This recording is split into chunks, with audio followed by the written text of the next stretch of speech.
ये आपके दो डायरेक्शन के सवाल है ना। एक क्वेश्चन मैं आपको बता रहा हूँ, दूसरा आपको करना है। इसमें ये दोनों है जो एनटीपीसी यूजी में आए हुए सवाल है प्रीवियस ईयर में। ओके, इसमें बोला गया है शहर ए, यानी कि पहले अपन ने माना गया शहर ए, ये शहर ए है। इसमें बोला शहर बी के पूर्व में, पूर्व यानी कि पहले आपको ध्यान होना चाहिए, ये नॉर्थ है, ये आपका साउथ है, ये आपका वेस्ट है, या ईस्ट है। नॉर्थ है, ये उत्तर है, ये आपका दक्षिण है, ये आपका पूर्व है, और ये आपका पश्चिम है।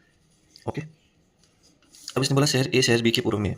शहर ए है, शहर बी के पूर्व में है ना, तो बी यहाँ होगा, तभी तो ए है जो शहर ए है बी के पूर्व में होगा। ओके, शहर सी शहर ए के दक्षिण में है। शहर सी शहर ए के दक्षिण, ए का दक्षिण क्या होता है? नीचे की ओर।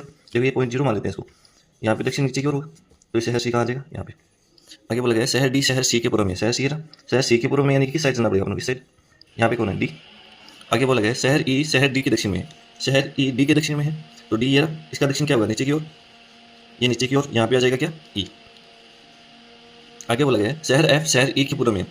ई के पूर्व में कौन सा होगा? यानी कि इस ओर होगा, इस ओर। यहाँ पे कौन है? एफ है। अब बोला शहर ए के संदर्भ में शहर एफ की स्थिति, ये रहा एफ और ये रहा ए। अब देखो ए के संदर्भ में पूछिए तो इसको मूल पॉइंट मान लेते हैं अपन, ठीक है ना। ये मूल पॉइंट हो गया, ये आपका नॉर्थ हो गई, ये आपकी साउथ हो गई, ये आपकी ईस्ट हो गई, और ये आपकी वेस्ट हो गई। ठीक है, अपन ने डायरेक्शन यानी कि जो रीजनिंग की पहली क्वेश्चन थी, पहली क्लास थी, उसमें पढ़ा था ये आपका नॉर्थ ईस्ट होता है, ये आपका साउथ ईस्ट होता है, ये आपका साउथ वेस्ट होता है, और ये आपका नॉर्थ वेस्ट होता है ना। तो अब देखो एफ किस साइड आ रहा है? एफ इस साइड आ रहा है आपका, एक तो ईस्ट में आ रहा है और एक साउथ में आ रहा है, यानी साउथ ईस्ट यानी कि दक्षिण पूर्व में, दक्षिण पूर्व में, यानी इसका आंसर हो जाएगा आपका दक्षिण पूर्व। किस में आ रहा है? चौथा ऑप्शन, चौथा ऑप्शन सी हो जाएगा। ओके।